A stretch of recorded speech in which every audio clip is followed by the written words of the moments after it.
The slap came before she could explain herself. 1 second, Cynthia Adeoye was standing at a vendor stall in Mangwon Market, the noise of a Saturday morning pressing in from every direction. The smell of tteokbokki from the Pojangmacha, 3 stalls down. The bright tangle of voices bargaining in Korean. The squeal of a child being lifted onto someone's shoulders. A vendor 2 rows over calling out prices in a rhythm that was almost musical. And the next second, the sound of Sam's palm meeting her cheek split through all of it like a blade through cloth. Everything stopped. Not the way things stop in movies, where time slows and the world tilts and everything becomes soft and dreamlike. It stopped the way it stops in real life, abruptly, brutally, with full clarity. The vendor behind the stall went rigid, her hands still mid-motion above a basket of snacks. A woman with a shopping bag froze mid-step, 1 foot suspended above the ground. 3 teenagers who had been laughing about something turned and stared with their mouths still open, the laughter simply ceasing, unfinished. An elderly man selling dried mushrooms from a folding table looked up over his reading glasses and did not look away. Cynthia's hand went to her face without her telling it to. The heat came immediately, the particular heat of impact, which is not quite pain yet and not quite shock, but lives in the space between them, spreading outward from her cheekbone toward her eye and her ear and down the line of her jaw. She had never been hit before. She had lived her whole life without anyone's hand connecting with her face in that specific, deliberate way. And now it had happened. And what surprised her most, what she would think about later, much later, lying in a guest house room in Hongdae, was how ordinary the moment looked from the outside. A man raising his hand, the sound of contact, a woman standing very still afterward. Nothing dramatic, nothing cinematic. Just an ordinary act of violence in the middle of an ordinary Saturday morning, and 50 people who had all somehow found a reason to be looking in a different direction. "I saw you," Sam said. His voice was not raised. That was the thing about Sam. He was always most dangerous when he was quiet. "I was standing right there, Cynthia. I saw you put it in your bag." It was a small packet of roasted corn snacks, the kind wrapped in red cellophane that vendors arranged in baskets at the front of their stalls. So the kind Cynthia had grown up eating on her mother's front step on the good Saturdays, the kind that cost almost nothing and tasted like something far more significant than its price. It had been sitting at the edge of the basket, and her hand had moved toward it the way hands move toward familiar things, without announcement, without permission, without thought. She hadn't even wanted the corn. That was the part she could never explain to anyone. She almost never wanted the thing she took. It was something older than want, something that lived in the hands before it reached the mind, something that had been living there since she was 8 years old, something that had never fully learned that the scarcity was over. "Sam, I wasn't—" "Don't." His jaw tightened. She could see the muscle in it working, the way it always worked when he was containing himself, when he was deciding how much of himself to release. "Don't stand here and lie to me in front of all these people. You put it in your bag. I watched you do it." He looked around at the market, at the stillness that had gathered around them like a held breath. 50 people pretending not to watch while watching completely. "This is who you are. You know that? This is exactly who you are." Cynthia felt the heat in her cheeks spreading. Not just pain, shame, which is a different kind of heat entirely. Shame starts in the chest and works outward. It fills the throat and stings behind the eyes and makes the body want to fold inward and disappear, to become small enough that the space you occupy is no longer worth anyone's attention. She was 31 years old, and she was standing in a foreign country in a market full of strangers, and her face was burning, and she wanted to become invisible more than she had ever wanted anything. She had been with Sam for 2 years. 2 years of him paying for things and reminding her, always gently, always casually, that he paid for them. 2 years of him introducing her to his colleagues with a hand at her lower back that pressed just a little too firmly, like he was steadying something he owned rather than someone he loved. 2 years of her telling herself that a man who showed up consistently was better than a man who didn't, because she had known enough men who didn't, her father chief among them. And she had built so much of her idea of security around the single fact of Sam's continued presence that she had not noticed, quite until now, how much she had been paying for that presence. She had never told him about the habit. She had managed it, hidden it, been ashamed of it in private, constructed entire systems of avoidance around it. But she had never told him because some part of her had always known that he was not the kind of man who would hold something like that gently. She had been right. She just hadn't imagined it would end like this. Not a quiet conversation, not a confrontation behind closed doors, but here, under the open sky of a Saturday market, with the vendor's hands still frozen above her basket. "Pay for it," she said quietly. "Sam, just pay for it and we can go." "I am not paying for your stealing." He said the word like he had been saving it, like it had been in his mouth for a long time, waiting for the right stage. "I'm not covering for you, not this time, not anymore." He reached into her bag himself. She stepped back, but not fast enough. His hand was already inside, already pulling out the small red packet, and he held it up above his head like evidence, like a verdict, like something he wanted the whole market to witness and record and remember. "Anybody want to know what my girlfriend does?" he announced. His voice had found its volume now. The quiet was over. "She steals, from street vendors, in broad daylight. This is what I have been living with." Cynthia stopped breathing. The shame had nowhere left to go. It simply took over everything, her face, her hands, the backs of her knees. She was 31 years old, a professional, a woman who had moved herself to Seoul alone and built a career from nothing, was standing in front of a crowd of strangers watching a man hold up a packet of corn snacks above her head like she was a child being disciplined at the front of a classroom, like she was a lesson, like she was a cautionary tale he was telling in real time. And then a voice said quietly, from somewhere to her left, "Put it down." It wasn't loud. It didn't need to be. Sam turned. Cynthia turned. Standing 2 feet away was a man she had not noticed approach. She was certain no one had noticed him approach, which was itself a strange thing, because he was not a small man. He was tall, Korean, dressed simply in dark trousers and a gray jacket, and he was looking at Sam with an expression that had no anger in it whatsoever. That was what made it frightening. Anger can be negotiated with. Anger has edges and volume and tells you where it is. Whatever was in this man's face was something else entirely. Still and flat and bottomless, like looking down a very long drop and not being able to see the bottom. "This is not your business," Sam said, though his voice had lost something in transit. "Put it down," the man said again. Same volume, same tone, the same way you might tell someone the stove is on. Calm, factual, expecting compliance without requiring it, which is somehow more absolute than requiring it. Sam put it down. Cynthia watched him do it and could not fully process what she was seeing. Sam did not back down. She had watched him argue with a bank manager for 40 minutes rather than concede a processing error. She had watched him stand his ground in situations most people would have walked away from simply because the effort was not worth it, where Sam had never backed down from anything in the 2 years she had known him. He put the packet on the vendor's table, and he took one step back, and something moved across his face, a rearrangement, a recalculation, that she would later identify as the specific expression of a man who has just understood that he is in the presence of something much larger than himself, something whose dimensions he had not mapped before stepping toward it. A small hand slipped into Cynthia's. She looked down.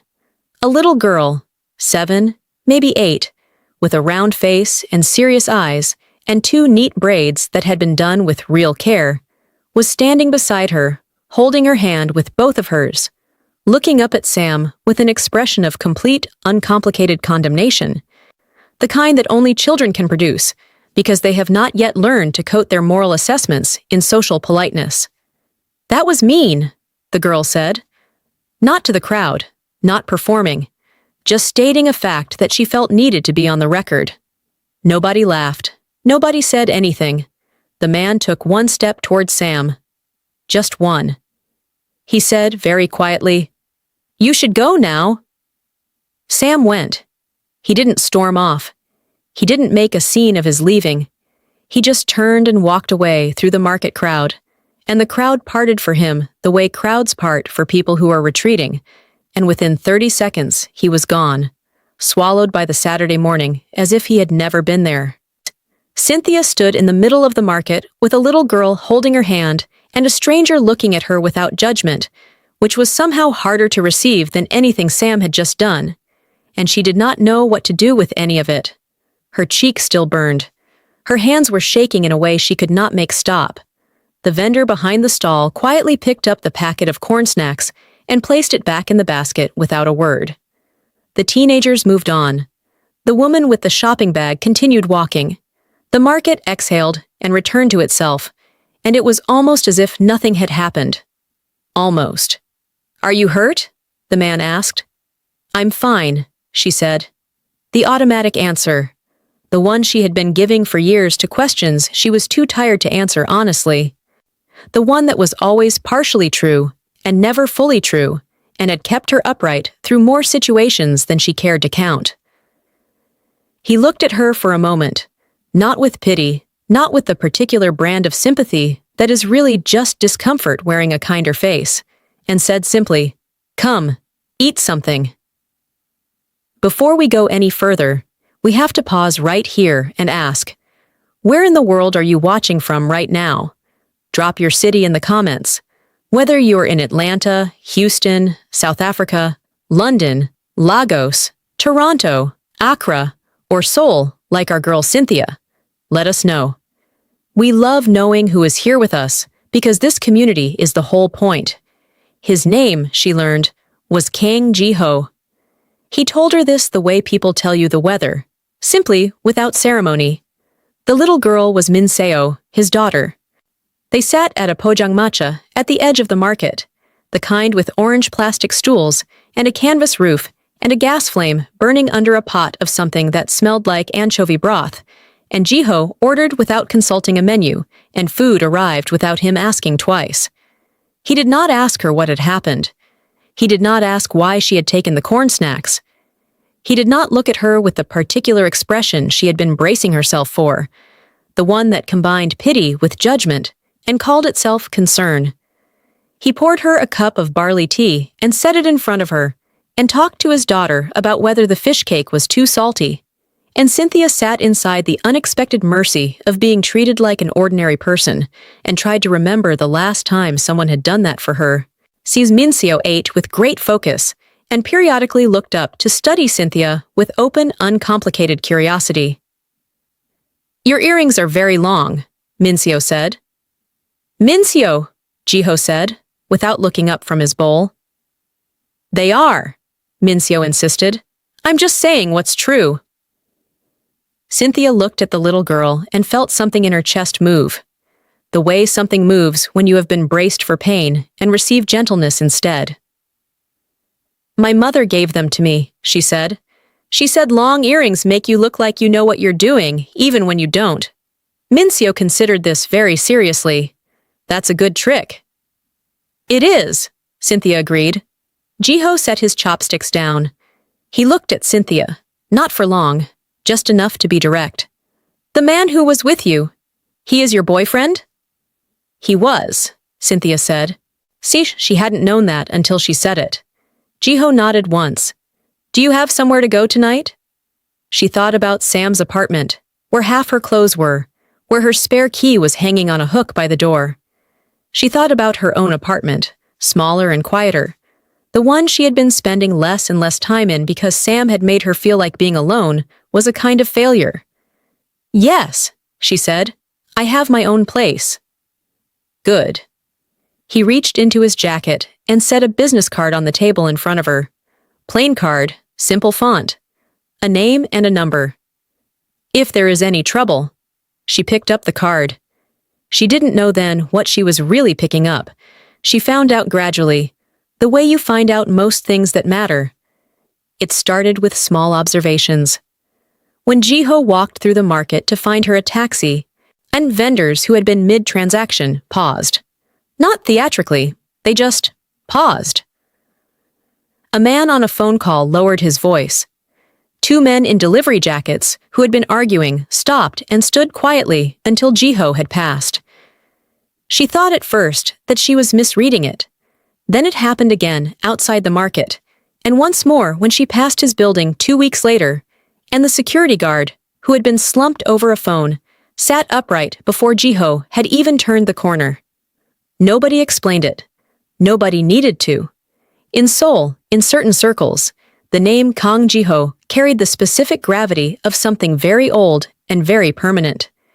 His import-export consulting firm occupied 3 floors of a building in Mapogu and conducted entirely legitimate business, in the way that certain things are entirely legitimate on their surface and something else entirely underneath. And everyone who needed to know already knew, and nobody who didn't need to know ever asked. But to Cynthia, in those first weeks, he was simply the man who had bought her fish cake soup when she needed it most and asked for nothing in return. She went back to Sam's apartment the following morning. She had to. Her work laptop was there, and the photograph of her mother that she kept in the front pocket of her suitcase, the one taken outside their building in Lagos when Cynthia was 9 years old, and her mother was laughing at something off camera with her whole face, uninhibited and bright, in a way that life would slowly negotiate away from her over the years that followed. Sam had packed her things. Or rather, he had put them in bags, not packed, because packing implies care.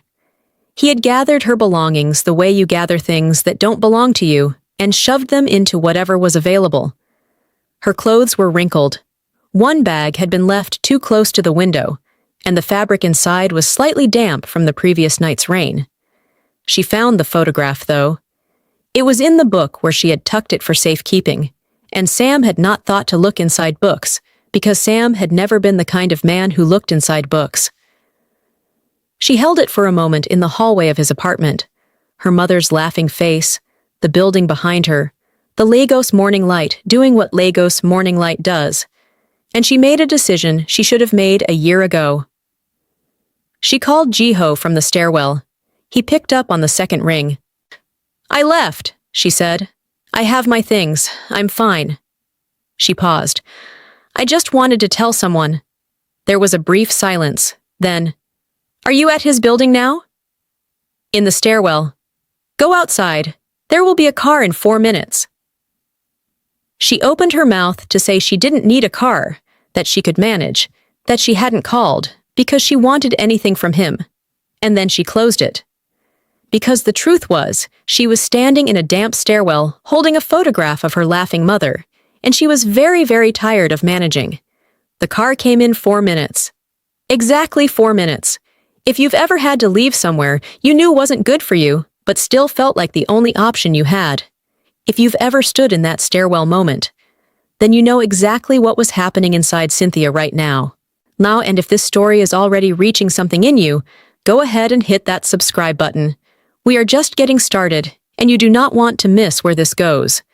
The weeks that followed had a texture Cynthia had not felt in a long time.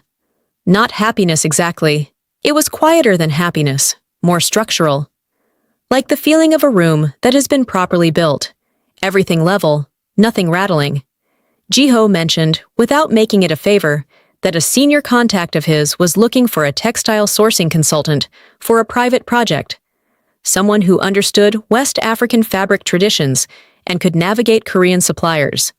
Cynthia's name had come up. She didn't ask how her name had come up. The meeting happened.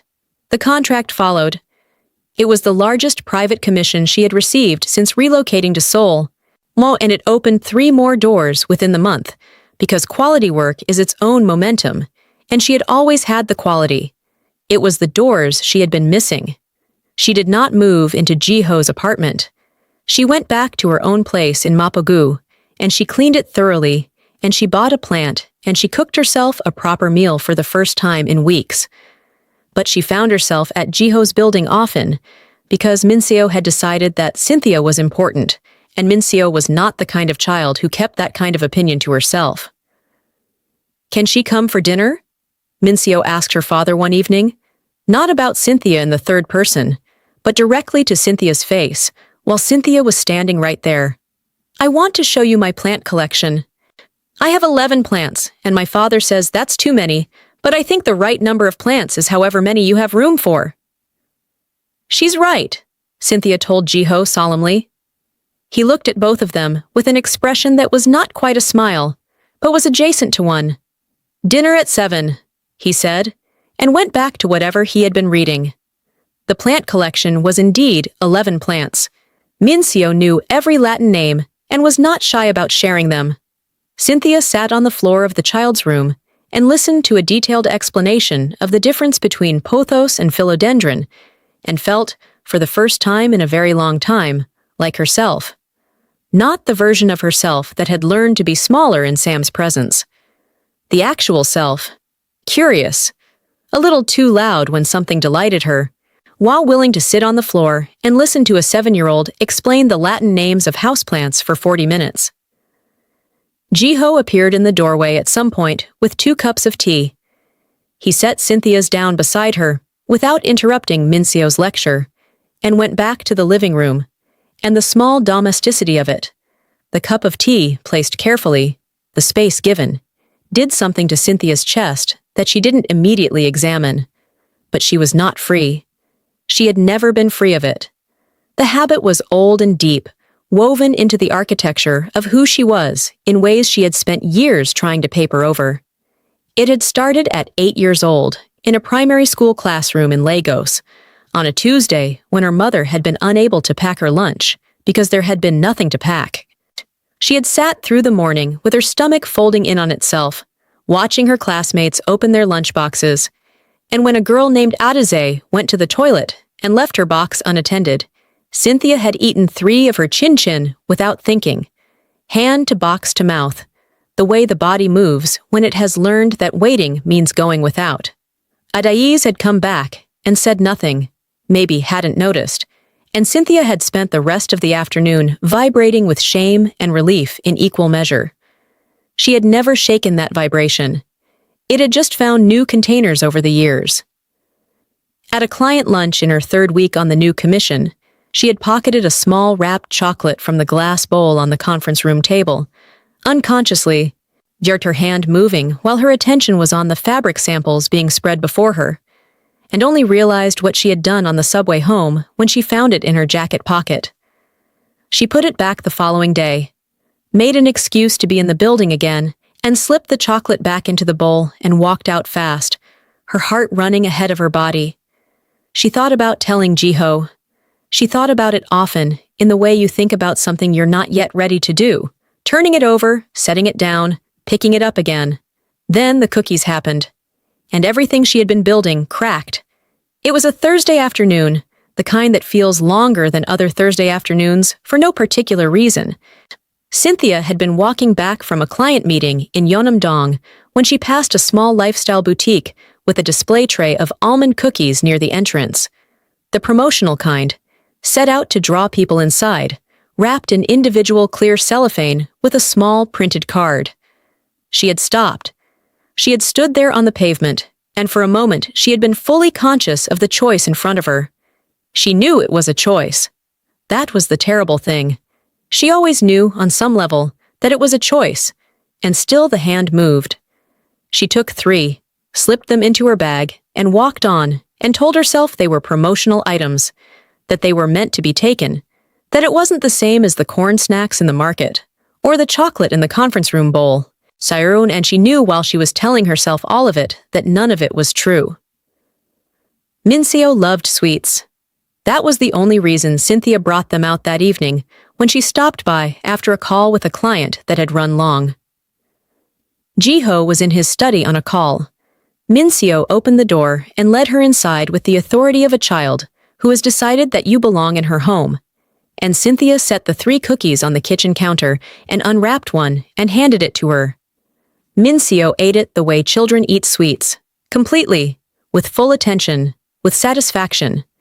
She finished it and went back to showing Cynthia a drawing she had been working on, a detailed sketch of a plant that she was planning to add to her collection. And Cynthia sat at the kitchen table and looked at the drawing and thought that this child was going to be something extraordinary.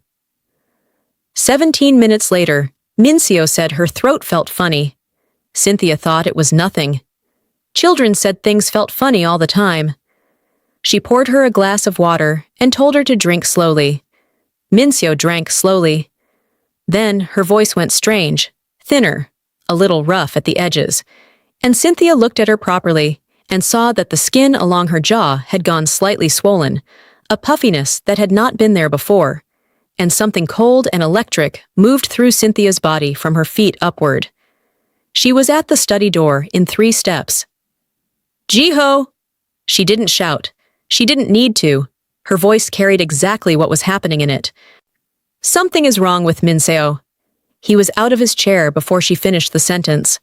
What followed was fast and organized, in the way that only people who have learned to function under pressure can be fast and organized.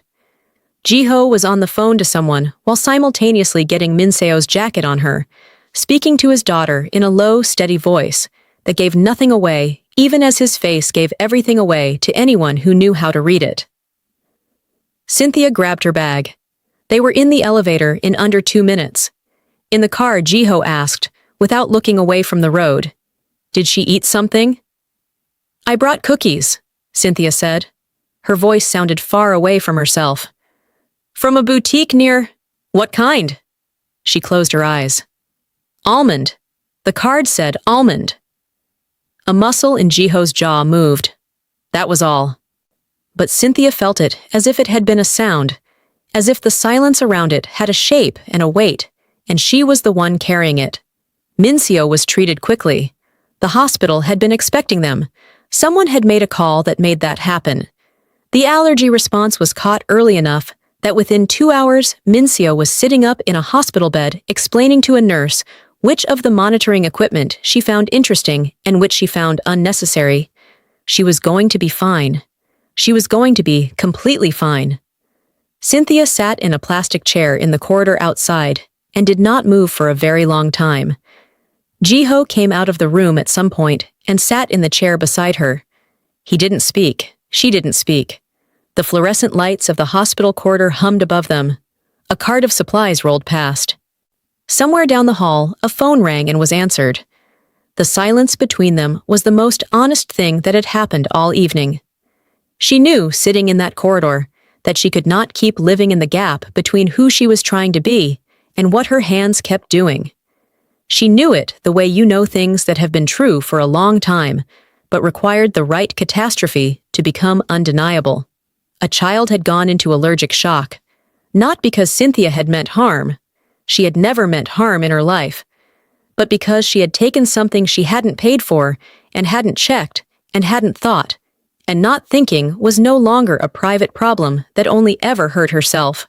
She left before Jiho came back out of Mincio's room for the second time.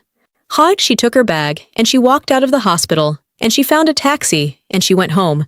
She sat in her apartment, and she looked at her own hands for a long time. Then she booked a guest house in Hongdae for the following morning, and she packed a bag, and she didn't tell anyone where she was going. Are you still with us?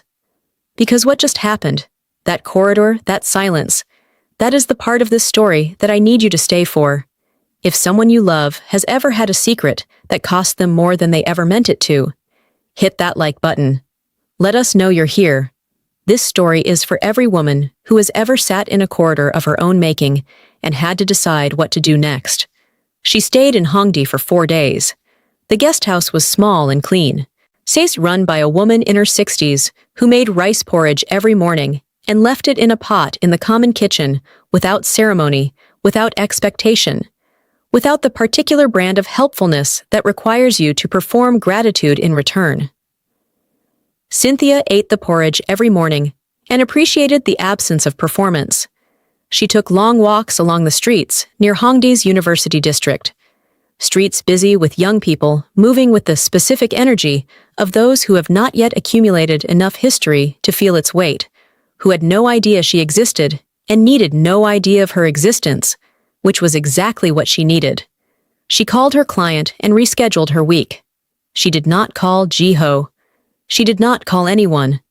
She sat with herself in a way she had not been able to for a long time.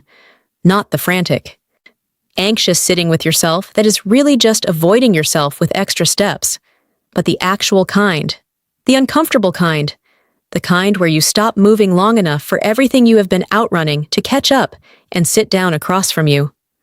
What caught up with her was the full accounting, not the curated version she kept in her head, the one where the habit was manageable, an occasional lapse, something that only surfaced under stress, but the true version, the corn snacks in the market, the chocolate from the conference room, the chin-chin from Adizi's lunchbox in 1998, and the cookies that had sent a 7-year-old to the hospital with her throat swelling.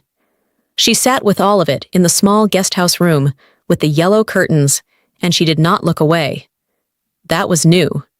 Looking away had always been the move. Looking away was how she had managed the unmanageable for 23 years. And she called Auntie Bose. Auntie Bose was her mother's youngest sister, still in Lagos, the family member who had always understood Cynthia in the specific way that some people understand you, not because you have explained yourself to them, but because they were there when you were being formed. She had seen the household. She had seen the months when there was not enough. She had seen the way Cynthia's mother stretched a pot of stew across a week and smiled while doing it so her daughter wouldn't know she was afraid. "You're calling me at 11 at night," Auntie Bose said, without preamble. "So talk." Cynthia talked. She talked for a long time.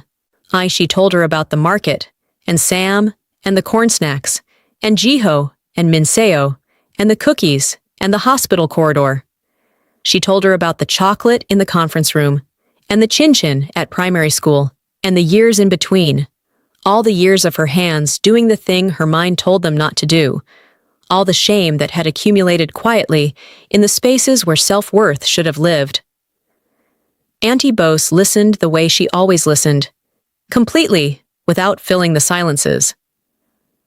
When Cynthia stopped talking, there was a long pause, and then Auntie Bose said, "You remember the Tuesday your mother sent you to school without lunch?"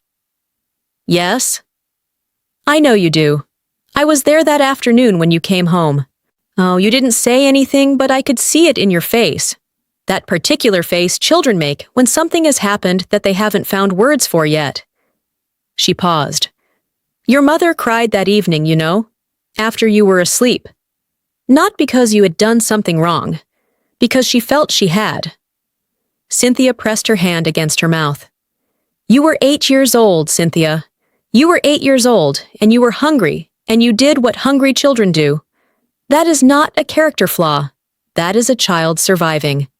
Auntie Bose's voice was firm and warm in the way that only people who love you without condition can be firm and warm simultaneously.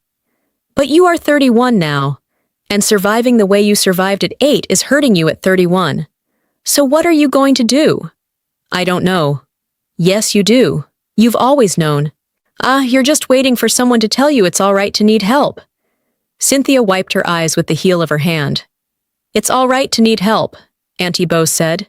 "I'm telling you officially. Now go to sleep." She slept. For the first time in 4 days, she actually slept. On the 4th morning, Jiho found her. She didn't ask how. He sat down across from her at the table in the guesthouse common room, where she was eating rice porridge and looking out at the narrow Hongdae street, and he set his keys on the table and looked at her. "Minseo wants you to know," he said, "that she has decided she wants to learn to identify nut allergens in ingredient labels because she thinks it's an important life skill. She's already made a list of 7 cookies she would like to test." He paused. The nurses found her very entertaining. Cynthia let out a breath that was almost a laugh. "She's all right?"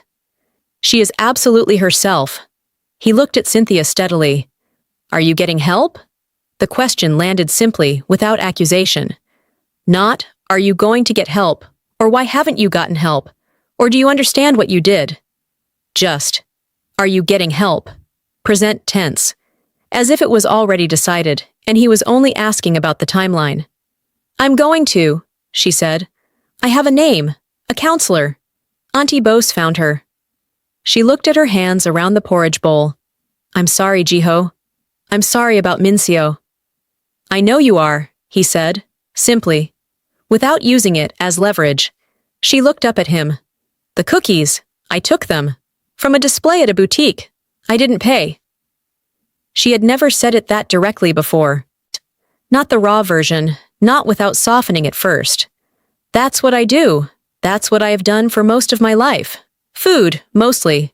Small things. Things I don't even want half the time. She heard her own voice, and it was steadier than she expected. It started when I was 8. My mother couldn't pack my lunch one day, and I ate my classmates' food. And something in me it never stopped after that. It learned to keep going even after the hunger was gone. Jiho was quiet for a moment. The street outside moved at its own pace. A delivery bicycle, 2 students with matching backpacks, a woman walking a very small dog with a great deal of dignity. Then he said, I need to tell you something. And here is where the story shifts. Here is the moment that Cynthia, and everyone watching, did not see coming. Sam came to me, Jiho said. 3 days after the market. She went very still. He came to my office. He asked to meet, and I allowed it, because I wanted to understand what kind of man he was when he wasn't performing. Jiho's voice was even, unhurried, as if he was reporting weather. He told me about the habit. He described it in detail, the taking, the food, the way you hide it. He told me that you had done it throughout your relationship. He thought it would change something for me. Jiho looked at her directly. It did not change anything for me. Cynthia felt the bottom drop out of something. He knew, she said. He knew more than he ever told you he knew. She thought about all the times she had hidden things, all the times she had thought she had been careful, had managed it, had kept it separate from the relationship, and Sam had been watching, had cataloged it, had carried it around like a weapon he was saving for the right moment, and when the right moment came, he had tried to use it on a stranger to drive him away from her. Why are you telling me this now? She asked. Because you just told me the truth about yourself, and you deserve to have the full picture in return. He leaned forward slightly. He tried to make your struggle into your ceiling. I'm telling you, so that you know it is not. Cynthia looked at this man, this quiet, impossibly steady man who had stepped between her and a slap in a market and asked for nothing, who had made calls that opened doors for her, who had sat in a hospital corridor in silence and let the silence be honest, who had allowed his daughter to love a woman he was still learning, who had driven to Hongdae and sat down across from her and told her the truth because she had earned the truth, and she felt something shift in her chest. Not fall, shift. The way tectonic plates shift, slowly, irreversibly, permanently. The cookies, she said. You knew it was me who brought them. Yes. Before I told you just now. Yes. She sat with that. And you still came here. Cynthia. He said her name the way people say names when they want you to understand that the name contains the whole answer. I came here. She began to cry. Not the quiet, controlled crying she had learned to do, so that people wouldn't feel they had to respond. The real kind. The kind that makes your face behave badly and your shoulders shake. The kind that comes from somewhere deeper than the current moment and has been waiting a long time to surface. She cried in the common room of a guest house in Hongdae, while the woman who ran it appeared with more rice porridge and placed it on the table without a word and disappeared again. Jiho sat across from her and did not try to fix it. He just stayed. That is the thing nobody teaches you about being loved properly. It is not the absence of difficulty. It is the presence of someone willing to stay inside the difficulty with you without flinching. If this moment just hit you somewhere, if you know what it feels like to have someone finally stay, share this story. Send it to the person who needs it. Post it wherever your people are. Because somebody in your circle has been waiting to hear that their struggle does not disqualify them from being loved. That is what this story is about. Subscribe if you haven't. Turn the notification on. We will be here every time you need this. She started therapy 3 weeks later with a counselor named Dr. Park Ji-yeon, who specialized in compulsive and impulse behavior and had the particular gift of being very direct without being unkind, the kind of directness that feels like respect rather than judgment, which Cynthia had not known she was desperate for until she experienced it. In their first session, Dr. Park explained that what Cynthia had been managing, or failing to manage, for 23 years had a shape and a mechanism and a treatment pathway, that it was not a moral deficiency, that the brain, under sufficient stress or when trained in early childhood, can develop compulsive responses to anxiety that bypass conscious decision-making entirely, that the hand moves before the mind is consulted, not because of weakness, but because of wiring, that the work of undoing it was not about willpower. It had never been about willpower. People spend decades believing that if they just wanted it badly enough, Dr. Park said, in the measured, unhurried way she said most things, they could stop, and the wanting intensifies, and the stopping still doesn't come, and then they decide the failure is personal, that it means something about who they are. She paused. It means something about what happened to you. That is different. Cynthia drove home from that session and sat in her car outside her building for 15 minutes, thinking about how much of her life she had spent carrying the weight of something she had been told, by silence, by implication, by the look on people's faces, by Sam's hand on her cheek in a market, was simply who she was. A flaw, a character problem, something to be hidden because it could not be fixed. She had a lot of weeks of that session ahead of her, but she also had somewhere to go after. The relationship between Cynthia and Jiho did not announce itself. It did not arrive with a declaration or a cinematic moment in the rain or a grand gesture that she could point to and say, "There, that is when it became real." It arrived the way real things arrive, incrementally, in small transactions of trust, in the accumulation of ordinary evenings that each mattered less than the sum of them, in the way he remembered that she didn't like her tea too sweet and made it accordingly without being asked, without noting that he had remembered, without making his remembering into something she owed him, in the way she learned that he became very quiet when he was worried, not cold, just internal, retreating to some inner room, and that what he needed in those moments was space and not pursuit, which was the opposite of what she had always done with men who went quiet, and learning to give it to him felt like learning a new language in the best possible way.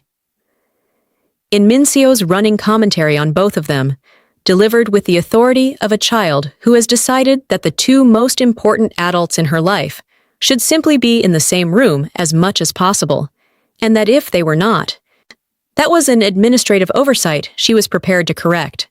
"You should just live here," Minseo told Cynthia one Sunday morning while they were making jollof rice in Jiho's kitchen.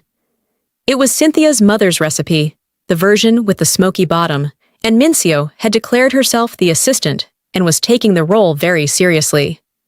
"Is that right?" Cynthia said. "Yes. It makes more sense. You're here almost every day and you have to take the subway home, and the subway is loud." Minseo stirred the pot with concentration. "Also, I think my father is happier when you're here, but I'm not supposed to say that because he didn't say I could." Cynthia looked at Jiho, who had appeared in the kitchen doorway. He met her eyes with an expression that was somewhere between exasperated and completely, quietly undone. "Minseo," he said. "Ah, I'm just saying what's true," Minseo said serenely, quoting herself. Cynthia laughed. She laughed from the middle of herself, the way she hadn't laughed in a very long time, full and warm, and without checking first whether it was too loud. It took time. The therapy continued. There were sessions that left her hollowed out, and sessions that sent her home feeling like she had put something down that she had been carrying so long she had forgotten it had weight. There were weeks when the impulse surged back with full force, and weeks when it was manageable, and weeks when she could walk past a food display and feel nothing, and weeks when she couldn't. Dr. Park called this nonlinear and meant it as information, not judgment. Cynthia slowly learned to receive it that way. She did not steal again after the cookies, Not because she was cured. Recovery is not a switch. But because the framework had changed. She had language for it now. She had space to talk about it without shame calcifying around the conversation. She had a man who knew the whole picture and had driven to Hongdae anyway. And she had Minseo, who had recovered completely and whose main grievance about the hospital stay was that the monitoring equipment had beeped at an inconvenient frequency and that nobody had brought her the specific brand of barley candy she preferred. She showed Cynthia the ingredient label of the barley candy one afternoon and explained, with complete seriousness, that she had begun reading labels on everything now, which she found made grocery shopping much more interesting. Sam's name came up once more, where Cynthia heard through a former colleague at Hansung Textiles that his work permit renewal had hit an unexpected complication, some administrative irregularity that was being reviewed. These things happened. Seoul was a complicated city. Administrative systems had layers that sometimes, for reasons entirely unrelated to any one person, created friction at inconvenient moments, entirely routine. Cynthia did not ask Jiho about it. Jiho did not mention it. They understood each other.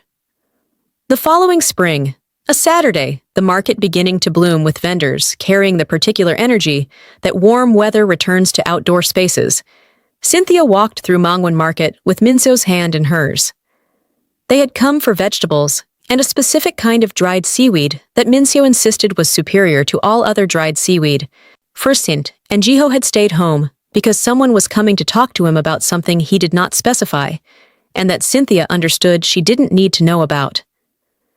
They found the seaweed, they found the vegetables, and then, at a vendor near the market's far entrance, the same cluster of stalls where almost a year ago a man had held a packet of corn snacks over a woman's head like a verdict, Cynthia stopped.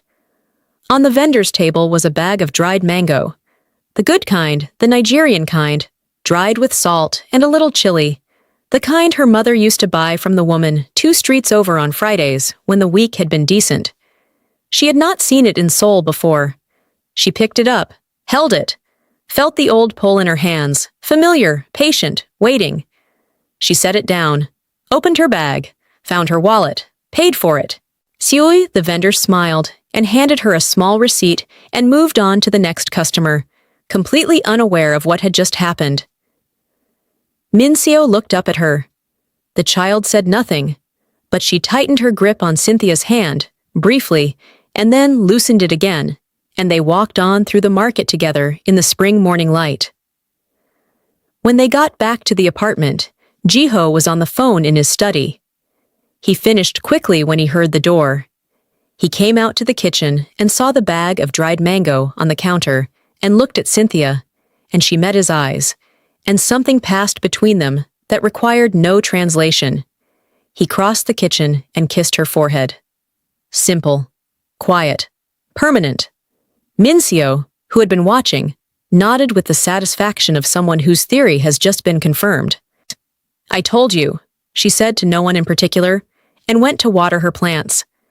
This is what healing actually looks like, not a single moment, not a speech or a declaration or a dramatic breakthrough in a therapist's office. It looks like a Saturday morning in a market, and a wallet opened, and a bag of dried mango paid for, and a man who kisses your forehead because he knows what that moment cost and what it means. Cynthia Adeoye had carried a great many things in her life. The weight of a childhood that asked too much of her. The shame of a habit she had never chosen and never known how to name. The slow erosion of a relationship with a man who preferred her small.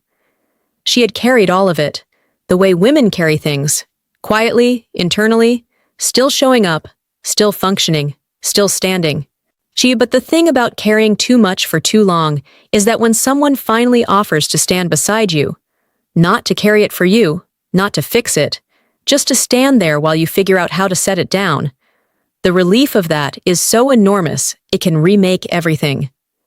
She was not finished. Healing is not finished. But she was different from the woman who had stood in a market with her cheek burning and the whole world watching, different from the girl who had eaten her classmate's chin-chin in a Lagos classroom with her heart pounding and her hands shaking. She was the woman who paid for the mango, who sat with a therapist on Tuesdays, who let a 7-year-old hold her hand in a corridor when the world was frightening, who told the truth to a man who drove across the city to sit across from her and stay. She was becoming someone she recognized. And that, quietly, completely, in an ordinary kitchen on an ordinary Saturday in Seoul, was enough. If this story stayed with you, if Cynthia's walk through that market at the end meant something to you, then this is your moment. Subscribe to this channel right now. Hit the notification bell so you never miss a story. Share this with the woman in your life who is carrying something she has never been able to name. Like this video so that more people find it. Because these stories are for the ones who are still in the market, still fighting, still trying to figure out how to pay for the mango. We see you. We are going to keep telling stories for you. And we will see you in the next one.